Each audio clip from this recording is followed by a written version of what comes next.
Coming up on this edition of Sports Path, we have your Mahtomedi girls lacrosse highlights and some Metro East baseball action.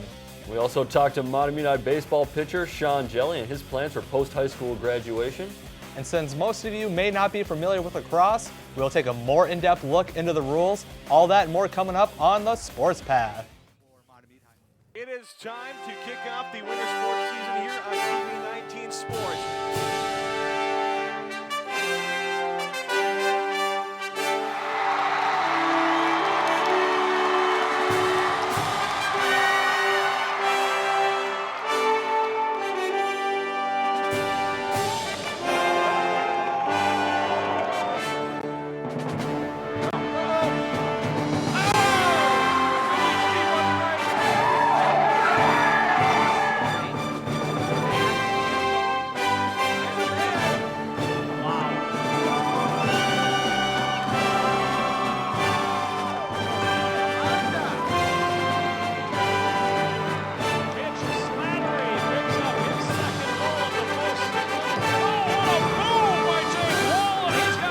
Glad to have you along with us on TV 19. Hey everybody, welcome once again to Sports Path. I'm Sam Erickson, joined alongside my pal Michael Lawrence. It was an interesting day driving in. It would snow, then the sun would come out, then repeat. But you don't want a weather report, you want sports. So let's take a look at what's on tap. So now we're going to take a look at some of our Fab 5 baseball highlights and standings. Then we travel to Mahtomedi to sit down with ace pitcher Sean Hjelle as he talks about playing baseball at the University of Kentucky after high school. And after that, we got Metro East and Suburban East standings. We also have lacrosse highlights and standings. And in case you don't know much about lacrosse, we'll get you covered as we go a little bit more in depth with the rules of the sport. Spring marks the official end of winter and the promise that summer is right around the corner. But that sometimes does not always feel like the case up here in Minnesota. We could potentially get anywhere from a foot of snow to 3 inches of rain to even having 75-degree days. Luckily this April we haven't seen too much snow. Even without it, that doesn't mean that weather will not play a part in the spring sporting season, meaning that sports could be postponed due to too much rain. And always check with your Fab 5 school to make sure that your athletic event is going on as scheduled. And never can quite tell what it's going to do out there in the Minnesota spring. We're going to start off taking a look at the Suburban East baseball standings, and unfortunately we're going to see White Bear Lake down there in orange at the very bottom with an 0-7 start to their season. So they are looking to turn things around. And let's take a look at the Metro East baseball standings. You see North St. Paul tied with Mahtomedi with a 5-1 record, and then Hill Murray in fourth place with a 4-3 record, and Tartan at the very bottom with a 1-5 record. All right, after looking at those standings, let's get you some highlights. We'll be taking a look at when Hill Murray faced off against Mahtomedi on April 15th. Both teams coming off games against Simley, with Hill defeating the Spartans 12-5 the day before, while Mahtomedi lost out to Simley 14-8 on the 13th for their only loss of the season so far. And you can see ace pitcher there, Sean Hjelle. We'll talk with him a little bit later, warming up for the Zephyrs. This one got going early as Tony Bobrowski got a little bloop single into left field. So nice start there for the Pioneers. But Hjelle brushes it off as he gets number 10, Mitch Kruger, to ground out to short. Flips to second, over to first for the inning-ending 6-4-3 double play. And there's a look at Austin Peterson. A little bit shorter, but he came to play today on the bump there for Hill Murray. Getting his first guy to ground out. That one went to second. And he follows that up with another ground ball to the right side, once again to second base. As he gets the first two Zephyr hitters, then he gets Trevor Moses to pop out to left field to cap off that 1-2-3 first inning. Hjelle then going again here second. Connor Thury drives the pitch deep to right field. He gets on his horse and will come into second base standing up. So a nice stand-up double there for Hill Murray as they try to get the first run on the board. Quirk trying to move the runner over to third, pops it up. Mahtomedi catcher brings it in, and that would be the first out. Hjelle would strike out the batter, but following that, here's number 4, Ron Corrin, with a dribbler to third. Unable to make the play at first as the ball's thrown away. Thury on second is able to score on that play, And Hill Murray will take the 1-0 lead. Hjelle a little upset about giving up that opening run. Now we'll skip ahead to the bottom of the fourth. Mahtomedi on offense. Grant Gibson grounds out to the pitcher for an easy out. Trevor Moses then steps up once again. This time drives it deep to left field, splits the outfielders, and he himself will go into second, with an easy stand-up double.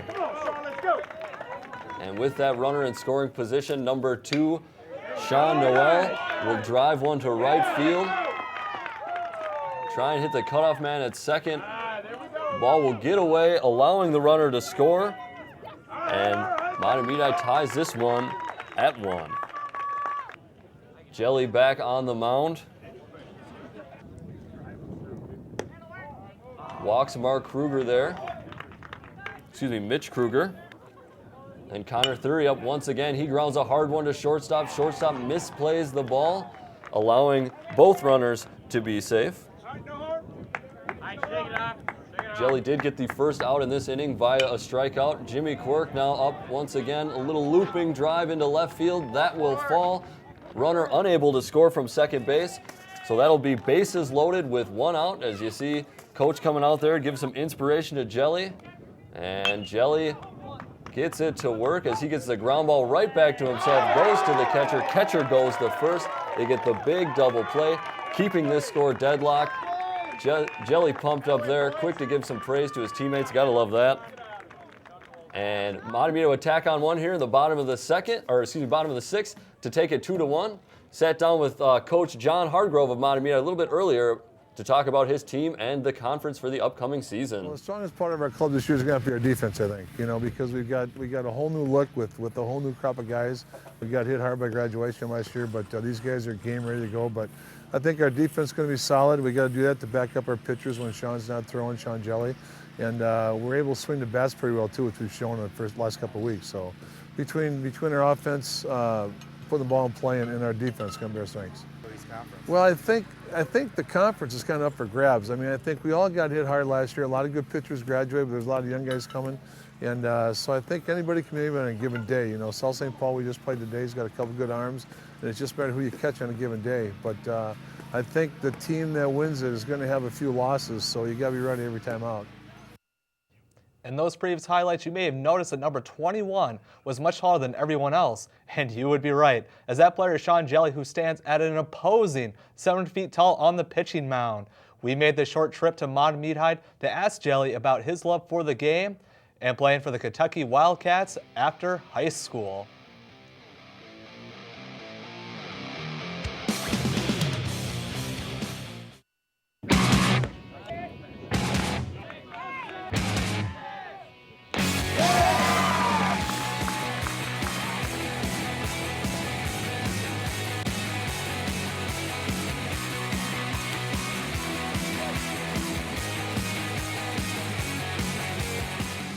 Basketball or baseball? What was your first true love growing up?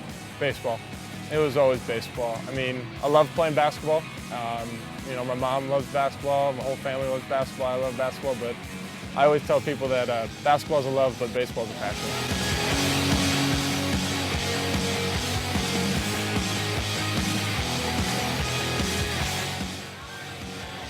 Is there any particular reason why baseball becomes the passion?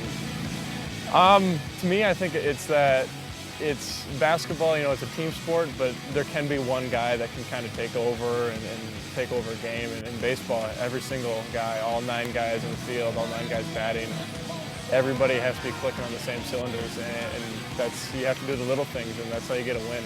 And it's kind of the friendships and the bonds that you make. It's just, you don't really forget them.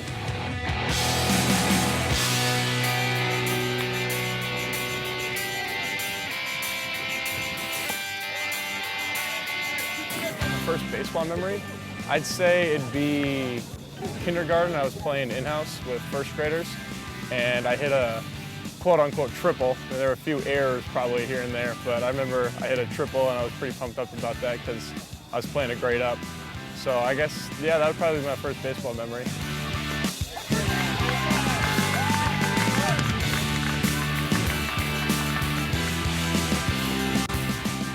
Well, he's developed a great opportunity this year to be a good leader, and he's taken over that role pretty well. And we had great leaders last year, and Sean was leader in his own right last year, but now he's kind of the guy that has the most experience and has the baseball savvy. So he's embraced that pretty well. So it's been fun to watch him grow as a person and as a leader and take that kind of vocal charge and by example as well too. And he shows that both now offensively as well as on the mound too.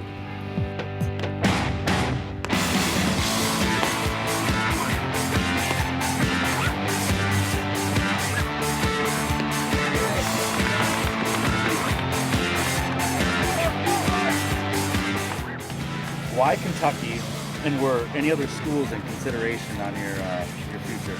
I wanted to go kind of in that mid-Atlantic region. I really liked the Carolinas area, Kentucky, Tennessee. I really just liked that rolling hill kind of setting. And Lexington is a really nice city. It's very moderate, very laid back, but it's still a city, and it's a big college town. I love it there. SEC baseball, you can't compete with that. And coaches are great. I trust those guys.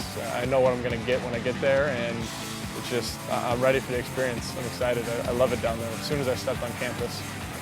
Well, Sean kind of did his homework, and Sean kind of knew where he wanted to go, and I think his choice is a great choice. He's a great staff at Kentucky.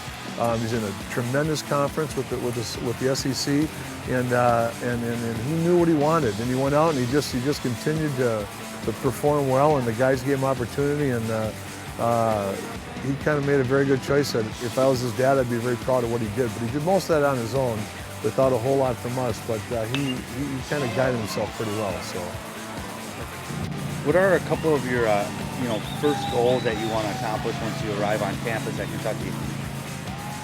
Make some new friends. Obviously being on a team, you're going to have a few guys here and there that are going through the same thing. But just getting that kind of bond and that relationship with the team would really be huge. And I'm lucky that I'm a sociable, outgoing person, so that's nice on my part. So just getting to know the area, feeling comfortable, settling down, not feeling homesick, just getting comfortable and knowing that Kentucky was the right decision for me.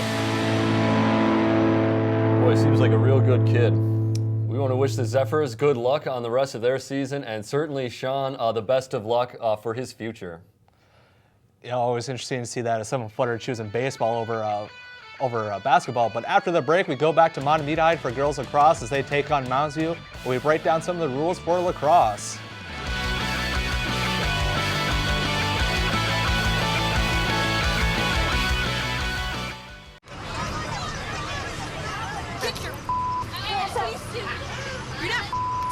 Yes, I am. Move! Give it to him hard! No, now. Every day, kids witness bullying. Why are you stabbing me with it? No. They want to help, Ow. but don't know how. Teach your kids how to be more than a bystander. Visit stopbullying.gov. Hello there. With the weather trending warmer, we want you to get with another trend and follow us on both Facebook and Twitter. And always remember that episodes of Sports Path and games that we have aired here on TV19 Sports are always available through our Facebook page. Welcome back. We just wrapped up with some baseball. Now let's go over to softball, starting with the Suburban East standings. You take a look there, White Bear Lake, our lone representative in the Suburban East, and dead last at 0-5, but still early season, looking to change things around. And here's a look at the Metro East softball standings. North St. Paul in first at 6-1, Tartan 3-3, Hill Murray 3-4, and Mahtomedi in seventh at 2-5. Lacrosse is kind of a popular sport, but for most of us, we don't know what the rules of the game are.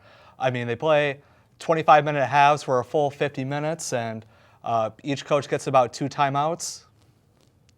That's right. And in terms of the girls lacrosse game, it's a little bit different, less physical. We kind of want to avoid some injuries, so helmets not in play. The girls have to wear the goggles, and not much other padding, actually. So there's a little bit of difference between girls and boys. In addition, it's kind of like in soccer in the respect that they give out cards for kind of like minor and major fouls. If you get a red card, you're suspended for the rest of the game. 2 yellow cards, well, a yellow card's kind of a warning, and 2 yellow cards equals an ejection of the game, and they cannot replace the player. Now let's go over to the Suburban East girls lacrosse standings, where we see White Bear dead last with an 0-1 record. And in the Metro East, we'll take a look at some of those standings. Conference play getting started still early here. Hill Murray 2-0, Mahtomedi 1-0. Tartan and North St. Paul remain winless. Now let's head over to Mahtomedi to see the Zephyrs take on Mounds View girls in lacrosse, and it would be a breezy affair. Already ahead to 1-0, the Mustangs now Wheelcore gets the ricochet off the Zephyrs goalie and goes top shelf for another goal with only a minute into the game. Mahtomedi would cut the lead 2-1 shortly after, but scoring would stall for nearly 10 minutes. And then Maddie Minerich works her way into the Zephyrs defense and places it perfectly to extend their lead 3-1. On the other end, Madison Fernandez receives the pass in the middle of the field and fires away for the goal to cut the lead back down to 1. Kyra Carpra leads the Mustang charge, bounces the ball off the field turf to get the Mounds View 4th goal of the game. And then the Zephyrs would be in transition with Sabrina Seidel working her way against the Mustang defenders. She'll see a window and she'll take it and she'll get the goal. Mahtomedi down by 1 once again. And then Katie Jedelo finds the back of the net over the outreach arms of goalie Maddie Barkholz. 5-3 Mounds View. Well, Mahtomedi head coach decides to take a timeout, and then to their coach's delight, they answer right back and they cut the lead to 1. Always a good job to get the scoring opportunity after a timeout break to make the head coach happy. And then later, still in the first half, Fernandez finds Hannah Strands, and the Zephyrs finally tie up the game at 5. And now, right before halftime, Riley Burns goes right, shoots left, gets the goal and the lead. It's 6-5 Mahtomedi heading into halftime. Seidel starts the Zephyrs off well, rocketing her shot past the Mustangs goalie to extend their lead to 7-5. Later, Seidel receives the long pass, muscles her way out front, gets the Zephyrs' 8th goal. And now Seidel toys with the Mustangs defender, jogs behind the goal, and then she'll eventually get it to Schranz, who she places it in the net for the goal. Mahtomedi out front 9-5. They would use their second half explosion to win 19-9. And we caught up with Mahtomedi head coach Heather Ehlers to get her thoughts on the Zephyrs' sluggish first half start. I think it could have been first game jitters, honestly. Also, as a coach, I had been making some switches and subbing some girls and trying to experiment a little bit to really see which combinations of girls worked best with each other. At the end of the day, though, I think what kind of changed things is I told the girls to trust themselves. And it's amazing how words can really, impact these girls instead of saying, hey, make this play, make this play. It's just a matter of them trusting their own instincts and going from there. I try to give them, rather than motivation, I think motivation can create some pregame anxiety sometimes. So what I like to do is make sure that the girls are feeling confident and capable, and also making them laugh a little bit so that they have fun on the field. I think being loose at the beginning of the game is really important. The Mahtomedi girls were winning their first lacrosse game of the year, and hey, it's a home opener. Now let's go over to the boys lacrosse. We'll take a look at the Suburban East standings here to start off. White Bear Lake changing things around on the boys lacrosse side of things with the 1-0 record leading that conference. And in the Metro East, we have Hill Murray. The conference play hasn't really got going. Just St. Thomas and Hastings, with St. Thomas winning that one. And we'll look forward to that conference play getting going shortly. So there was a little more in-depth look at one of the fastest growing spring sports here in Minnesota. Coming up after the break, we'll check in on a couple other spring activities such as robotics and tell you when you can check out the next episodes of Sports Bash.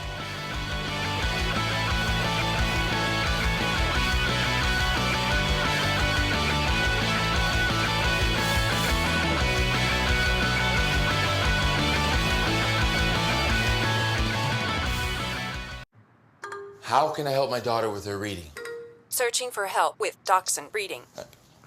How can I help my daughter with her reading? Information on hot water heating. No. Sarah's bright, but when she's reading, she has trouble sounding out the words. World music, playing track now. No. Let me try.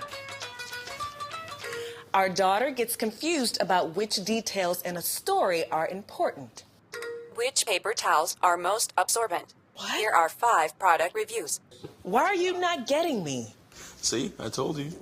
Wait, I was trying to show you how Sarah feels every day. Frustrating, isn't it? Redirecting to understood.org. For the 1 in 5 kids with learning and attention issues, this is what life can feel like. Explore understood.org, a free online resource about learning and attention issues, designed to help your child thrive in school and in life. Understood.org, because understanding is everything. All right, welcome back once again. And you know, it seems like lacrosse has been gaining in popularity over the years. With Minnesota being such enthusiastic about hockey, I could see the appeal between the two sports. A lot of crossover there. There are other sports out there besides the ones we have covered tonight. If the weather is cooperating, be sure to check out golf, tennis, and track and field. There should be something for everybody out there. One of the Fab Five schools has been making noise outside of the sporting world. Tartan's high school robotic team is ranked 16th in the state, and they will not only compete, but they'll put their brains to good use in the statewide competition that will be taking place on May 16th. Good luck to the Titans, and here's hoping that they be bringing back some hardware other than their own robotic equipment. Definitely, those kids should be very proud, and we definitely wish them luck. We want to alert you to our next couple episodes of Sports Path coming up. We'll be filming on May the 6th and May the 26th. Those episodes should air the following day. That's all the time we have for you tonight. Be sure to check us out on Twitter and Facebook, as we should have those episodes up there shortly.